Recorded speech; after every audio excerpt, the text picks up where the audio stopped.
corporate attorneys, bankers, real estate, brokers, investors, and so forth. By contrast, my dad talked to other teachers one day. My dad told me that our home was his greatest investment. A not too pleasant argument took place when I showed him why I thought a house was not a good investment. I showed him the ancillary expenses that went along with owning the home. A bigger home meant bigger expenses, and the cash flow kept going out through the expense column to the people. So challenge me on the idea of a house not being an asset. I know that for many people it is their dream as well as their largest investment, and owning your own home is better than nothing. I simply offer an alternative way of looking at this popular dogma. If my wife and I were to buy a bigger, flashier house, we realize it wouldn't be an asset, it would be a liability, since it would take money out of our pocket. So here is the argument I put forth. I really don't expect most people to agree with it, because your home is an emotional thing. And when it comes to money, high emotions tend to lower financial intelligence. I know from personal experience that money has a way of making every decision emotional one. When it comes to houses, most people work all their lives paying for a home they never own. In other words, most people buy a new house every few years, each time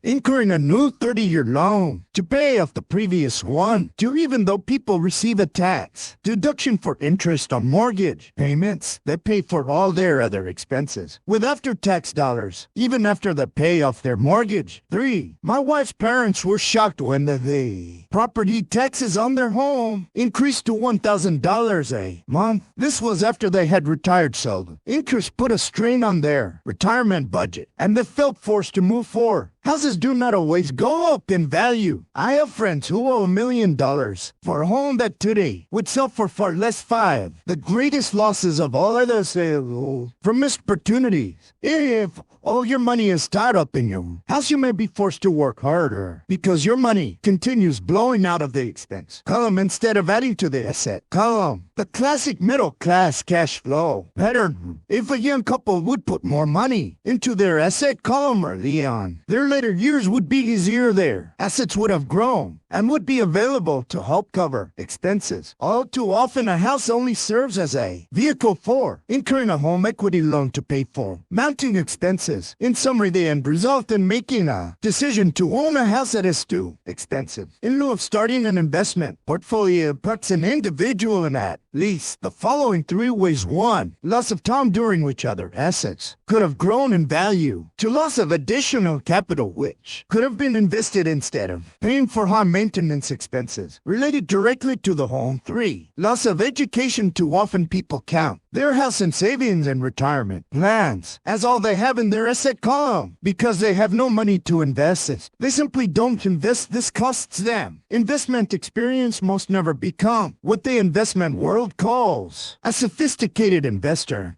The best investments are usually first sold to sophisticated investors, who then turn around and sell them to the people playing it safe. I am not saying don't buy a house. What I'm saying is that you should understand that the difference between an asset and a liability. When I want a bigger house, I first buy assets that will generate the cash flow to pay for the house. My educated dad's personal financial statement best demonstrates the life of someone caught in the rat race. His expenses match his income, never allowing him enough left over to invest in assets. As a result, his liabilities are larger than his assets. While the rich get richer, a review of my rich dad's financial statement shows why the rich get richer. The asset column generates more than enough income to cover expenses with the balance reinvested into the asset column. The asset column continues to grow, and therefore the income it produces grows with it. The result is that the rich get richer, while the middle class struggle. The middle class finds itself in a constant state of financial struggle. Their primary income is through their salary. As their wages increase, so do their taxes. Their expenses tend to increase in proportion to their salary increase. Hence the phrase, the rat race. They treat their home as their primary asset instead of investing in income-producing assets. This pattern of treating your home as an investment and the philosophy means you can buy a larger home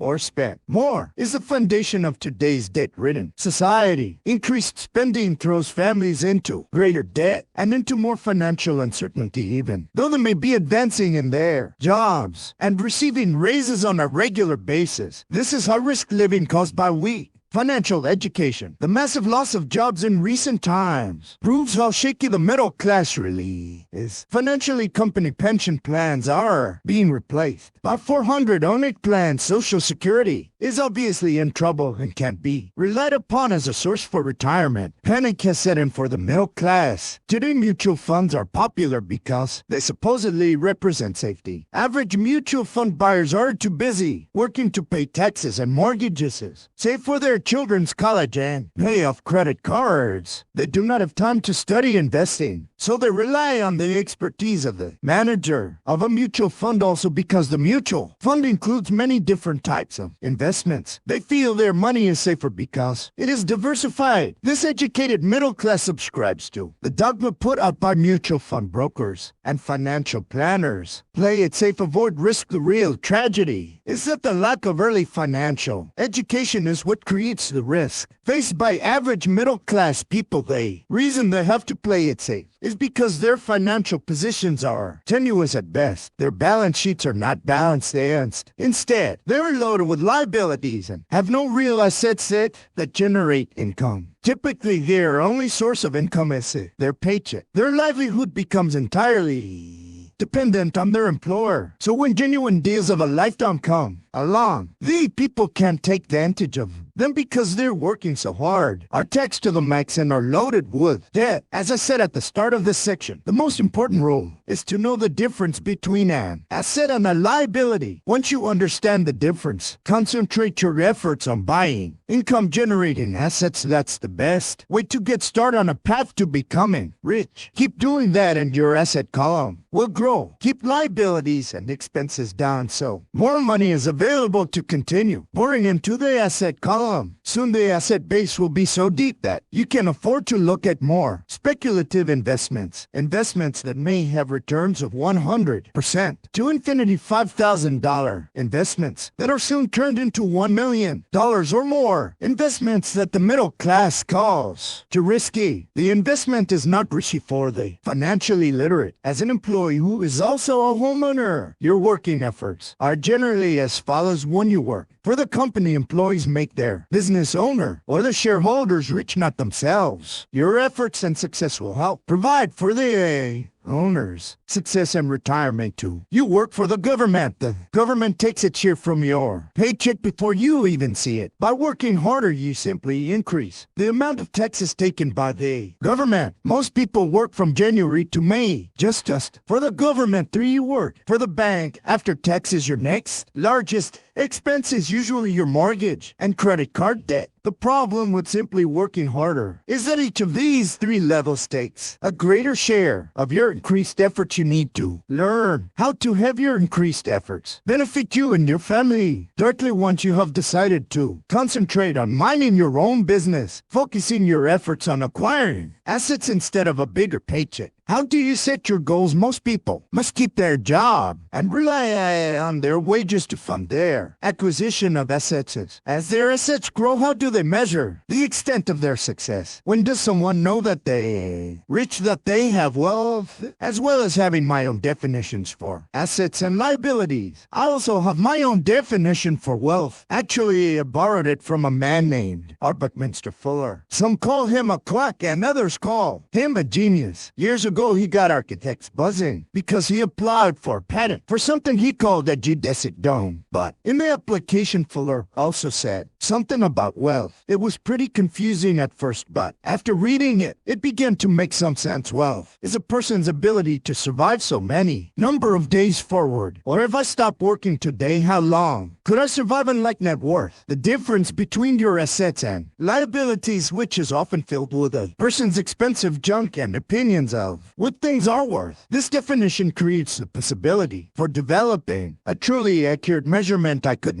measure and know where I was in terms of my goal to become financially independent. Although net worth often includes non-cash producing assets, like stuff you bought that now sits in your garage. Wealth measures how much money your money is making, and therefore your financial survivability. Wealth is a measure of the cash flow from the asset column compared with the expense column. Let's use an example. Let's say I have cash flow from my asset column of $1,000 a month, and I have monthly expenses of $2,000 a month. What is my wealth? Let's go back to Buckminster Fuller's definition. Using his definition, how many days forward can I survive assuming a 30-day month? I have enough cash flow for half a month. When I achieve $2,000 a month cash flow from my assets, then I will be wealthy. So while I'm not yet rich, I am wealthy. I now the income generate from assets each month that fully cover my monthly expenses. If I want to increase my expenses, I first must increase my cash flow to maintain this level of wealth. Also note that it is at this point that I'm no longer dependent on my wages. I have focused on and been successful in building an asset column that has made me financially independent. If I quit my job today, I would be able to cover my monthly expenses with the cash flow from my assets. My next goal would be to have the excess cash flow from my assets reinvested into the asset column. The more money that goes into my asset column, the more my asset column grows. The more my assets grow, the more my cash flow grows. And as long as I keep my expenses less than the cash flow from the assets, I'll grow richer with more and more income from sources other than my physical labor. As this reinvestment process continues, I am well on my way to becoming rich. Just remember this simple observation: the rich buy assets, poor only have expenses, the middle class buy liabilities. They think our assets. So how do I start minding my own business? What is the answer? Listen to the founder of McDonald's in the next chapter. Chapter 3, Lesson 3. Mind your own business. The rich focus on their asset columns, while everyone else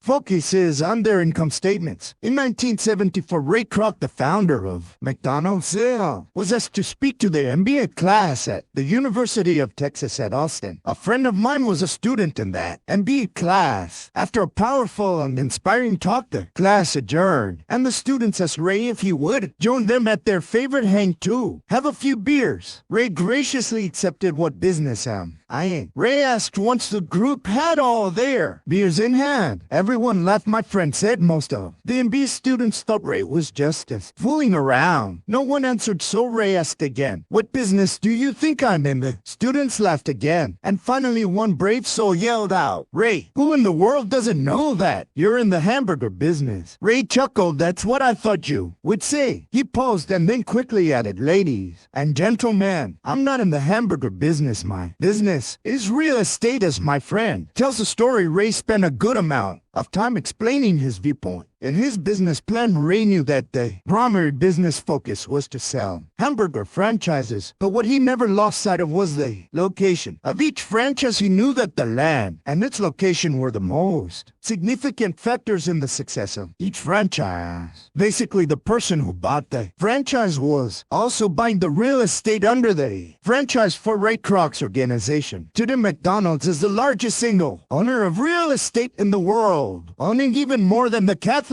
Church. McDonald's owns some of the most valuable intersections and street corners in America and around the globe. My friend considers this as one of the most important lessons in his life. Today he owns car washes, but his business is the real estate under those car washes. The previous chapter presented that most people work for everyone but themselves. They work first for the owners of the company, then for the government through taxes, and finally for the bank that owns their mortgage. When I was a young boy, we did not have a McDonald's nearby, yet my rich dad was responsible for teaching Mike and me the same lesson that Ray Kroc taught about at the University of Texas. It is secret number 3 of the rich. The secret is mind your own business. Financial struggle is often directly the result of people working all their lives for someone else.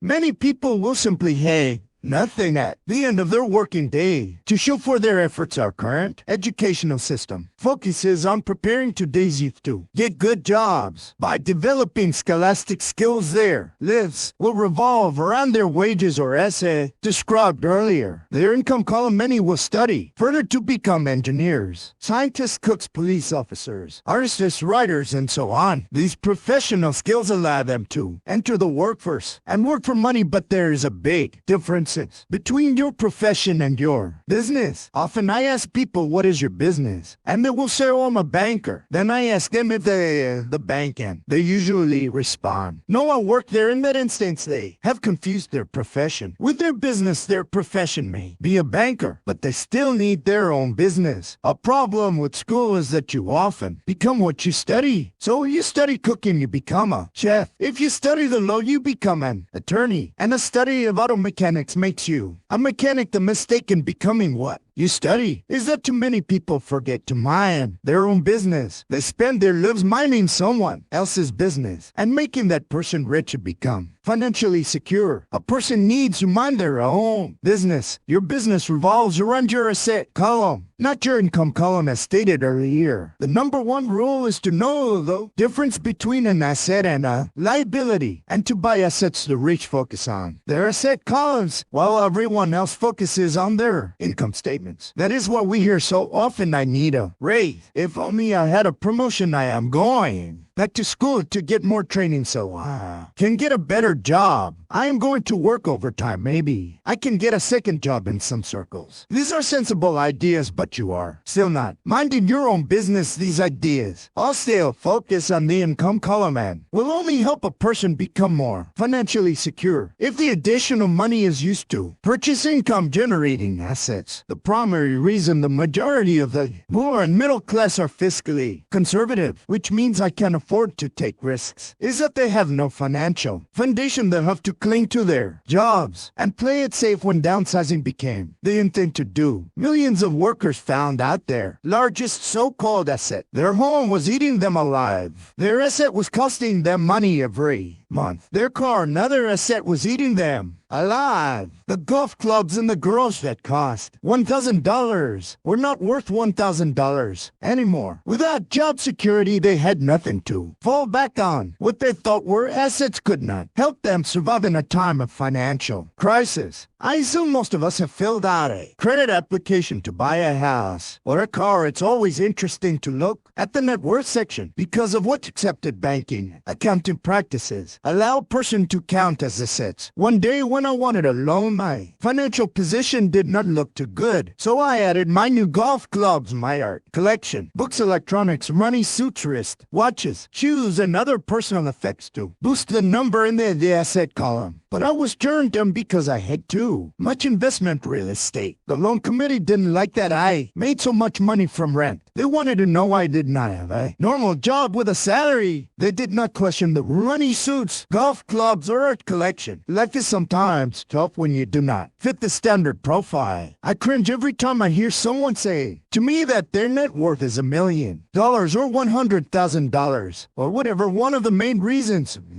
net worth is not accurate is simply because the moment you begin selling your assets, you were taxed for any gains. So many people have put themselves in deep financial trouble when they run short of income. To raise cash, they sell their assets, but their personal assets can generally be sold for only a fraction of the value that is listed on their personal balance sheet. Or if there is a gain on the sale of the assets, they're taxed on the gain. So again, the government takes its share, thus reducing the amount available to help them out of debt. That is why I say someone's net worth is often worth less than they think. Start minding your own business. Keep your daytime job, but start buying real assets, not liabilities or personal effects that have no real value once you get them home. A new car loses nearly 25% of the price you pay for it the moment you drive it off the lot. It is not a true asset, even if your banker lets you list it as one. My My $400 new titanium driver was worth $150. The moment I teed off keep expenses low, reduce liabilities, and diligently build a base of solid assets. For young people who have not yet left home, it is important for parents to teach them the difference between an asset and a liability. Get them to start building a solid asset column before they leave home, get married, buy a house, have kids, and get stuck in a risky financial position, clinging to a job and buying everything on credit. I see so many young couples who get married and trap themselves into a lifestyle that will not let them get out of debt for most of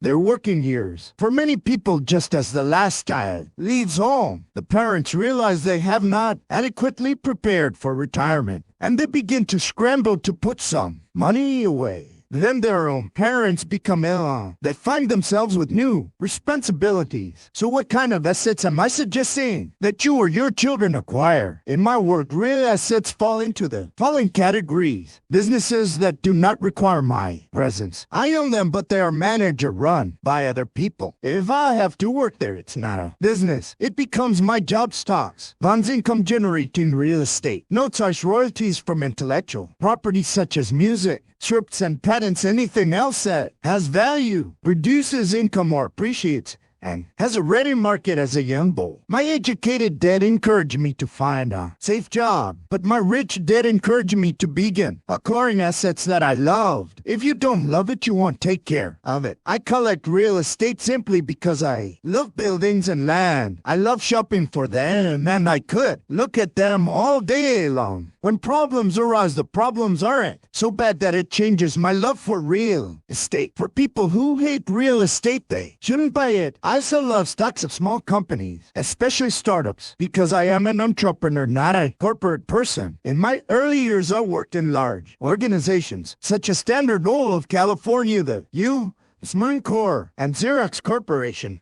I enjoyed my time with those organizations and have fond memories, but I know deep down, I am not a company man. I like starting companies, not running them, so my stock buys are usually of small companies. Sometimes I even start a company and take it public. Fortunes are made in new stock issues, and I love the game. Many people are of small cap companies and call them risky, and but that risk is diminished if you love what the investment is, understand it, and know the game with small companies. My investment strategy is to be out of the stock in a year. On the other hand, my real estate strategy is to start small and keep trading up for bigger properties, and therefore delay paying taxes on the gain. This allows the value to increase dramatically. I generally hold real estate less than 7 years. For years, even while I was with the Marine Corps and Xerox, I did what my rich dad recommended. I kept my day job, but I still minded my own business. I was active in my asset column, trading real estate and small stocks. Rich dad always stressed the importance of financial literacy. The better I was at understanding the accounting and cash management, the better I would be at analyzing investments and eventually starting and building my own company. I don't encourage anyone to start a company unless they really want to. Knowing what I know about running a company, I wouldn't wish that task on anyone. There are times when people can't find employment, and starting the company seems like the best solution, but the odds are against success, as 9 out of 10 companies fail in 5 years. Of those that survive the first 5 years, 9 out of every 10 of those eventually fail as well. So only if you really have the desire to own your own company do I recommend it. Otherwise, keep your day job and mind your own business. When I say mind your own business, I mean to build and keep your asset column strong. Once a dollar goes into it, never let it come out. Think of it this way: once a dollar goes into your asset column, it becomes your employee. The best thing about money is that it works 24 hours a day and can work for generations. Keep your day job, be a great, hard-working employee, but keep building that asset column. As your cash flow grows, you can indulge in some luxuries. An important distinction is that rich people buy luxuries last, while the poor and middle class tend to buy luxuries first. The poor and the middle class often buy luxury, unlike big houses, diamonds, furs, jewelry, or boats, because they want to look rich. They look rich, but in reality, they just get deeper in debt on credit. The old money people, the long-term rich, build their asset column First, then the income generated from the asset column buys their luxuries. The poor and middle class buy luxuries with their own sweat, blood, and children's inheritance. A true luxury is a reward for investing in and developing a real asset. For example, when my wife came and I had extra money coming from our apartment houses, she went out and bought her Mercedes. It didn't take any extra work or risk on her part because the apartment house bought the car. She did have to wait for years while a real estate investment portfolio grew and began generating enough extra cash flow to pay for the car. But the luxury of the Mercedes was a true reward because she proved she knew how to grow her column. That car now means a lot more to her than simply another pretty car. It means she used her financial intelligence to afford it. Instead, most people impulsively go out and buy a new car or some other luxury on credit. They may feel bored and just want a new to buying a luxury on credit often causes a person to eventually resent that luxury because the debt becomes a financial burden. After you've taken the time and invested in and built your own business, you're now ready to learn the biggest secret of the rich. The secret that puts the rich way ahead of the pack. Chapter 4, Lesson for the History of Taxes and the Power of Corporations. My rich dad just played the game smart, and he did it through corporations. The biggest secret of the rich. I remember in school being told the story of Robin Hood and his merry men. My teacher thought it was a wonderful story of a romantic hero who robbed from the rich and gave to the poor. My rich did not see Robin Hood as a hero. He called Robin Hood a crook. Robin Hood may be long gone, but his followers live on. I often still hear people say, why don't the rich pay for it? Or the rich should pay more in taxes and give it to the poor. It is this Robin Hood fantasy you're taking from the rich who give to the poor that has caused the most pain for the poor and the middle class. The reason the middle class is so heavily taxed is because of the Robin Hood ideal. The reality is that the rich are not taxed. It's the middle class who pays for the poor, especially the educated upper income middle class. Again, to understand fully how things happen, we need to look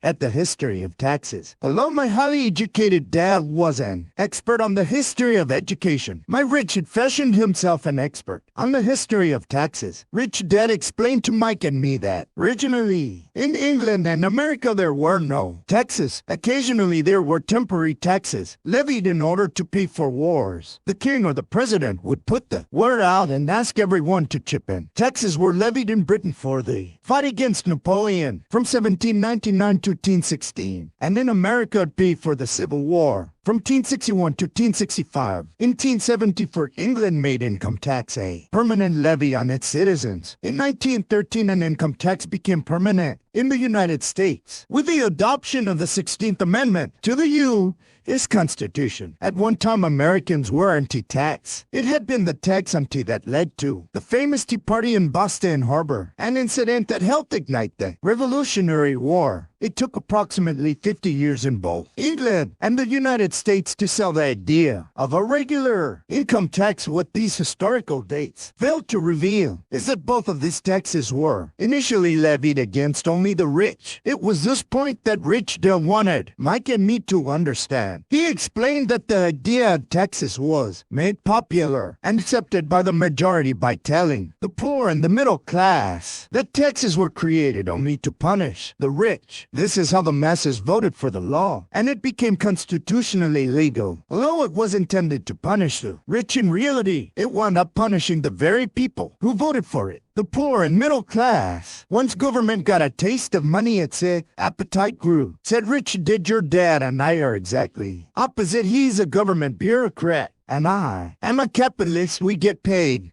And our success is measured on opposite behaviors. He gets paid to spend money and hire people. The more he spends and the more people he hires, the larger his organization becomes. In the government, a large organization is a respected organization. On the other hand, within my organization, the few people I hire and the less money I spend, the more I am respected by my investors. That's why I don't like government people. They have different objectives than most business people. As the government grows more and more, tax dollars are needed to support it. My educated dad sincerely believed that government should help people. He loved John F. Kennedy and especially the idea of the Peace Corps. He loved the idea so much that both he and my mom worked for the Peace Corps training. Volunteers to go to Malaysia, Thailand, and the Philippines. He always strived for additional grants and budget increases so he could hire more people both in his job with the Education Department and in the Peace Corps. From the time I was about 10 years old, I would hear from my rich dad that government workers were a pack of lazy thieves, and from my poor dad I would hear how the rich were greedy crooks who should be made to pay more taxes. Both sides had valid points. It was difficult to go to work for one of the biggest capitalists in town and come home to a father who was a prominent government leader. It was not easy to know which to believe. Yet when you study the history of taxes, an interesting perspective emerges. As I said, the passage of taxes was only possible because the masses believed in the Robin Hood theory of economics. Take from the rich and give to. The problem was that the government's appetite for money was so great that taxes soon needed to be levied on the middle class, and from there it kept trickling down. However, the rich saw opportunity because they don't play by the same set of rules. The rich knew about corporations, which became popular in the days of sailing ships. The rich created the corporation as a vehicle to limit their risk to the assets of each voyage. The rich put their money into a corporation to finance the voyage. The corporation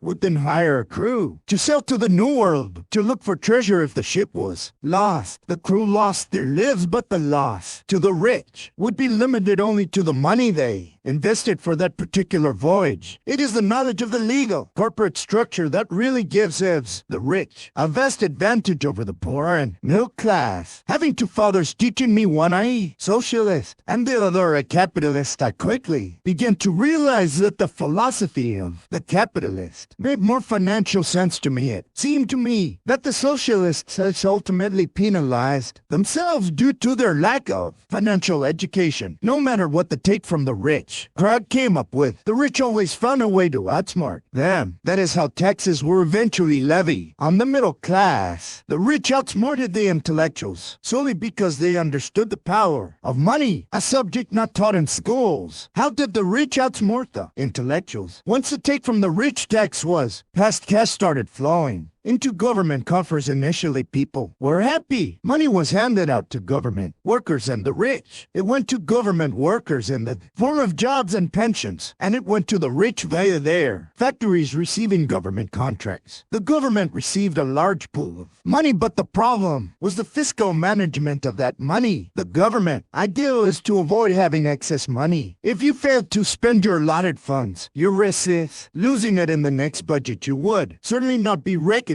for being efficient. Business people, on the other hand, are rewarded for having excess money and are applauded for their efficiency. As the cycle of growing government spending continued, the demand for money increased and the tax the rich ideal was adjusted to include lower income levels down to the very people who voted in. The poor and the middle class true capitalists used their financial knowledge to simply find and escape. They headed back to the protection of a corporation. But what many people who have never formed a corporation don't know is that a corporation is not really a thing. A corporation is merely a file folder with some legal documents in it, sitting in some attorney's office and registered with a state government agency. It's not a big building or a factory or a group of people. A corporation is merely a legal document that creates a legal body. Without us still using it, the wealth of the rich was once again protected. It was popular because the income tax rate of a corporation is less than the individual income tax rates. In addition, certain expenses could be paid by a corporation with pre-tax dollars. This war between the haves and have-nots has raged for hundreds of years. The battle is waged whenever and wherever laws are made, and it will go on forever. The problem is that the people who lose are the uninformed, the ones who get up every day and diligently go to work and pay taxes. If they only understood the way the rich play the game, they could play it to them, they would be on their way to their own financial independence. This is why I cringe every time I hear a parent advise their children to go to school so they can find a safe, secure job An employee with a safe, secure job without financial aptitude has no escape. Average Americans today work 5 to 6 months for the government just to cover their taxes. In my opinion, that is simply too long. The harder you work, the more you pay the government. That is why I believe that the idea of take from the rich backfired on the very people who voted it in. Every time people tried to punish the rich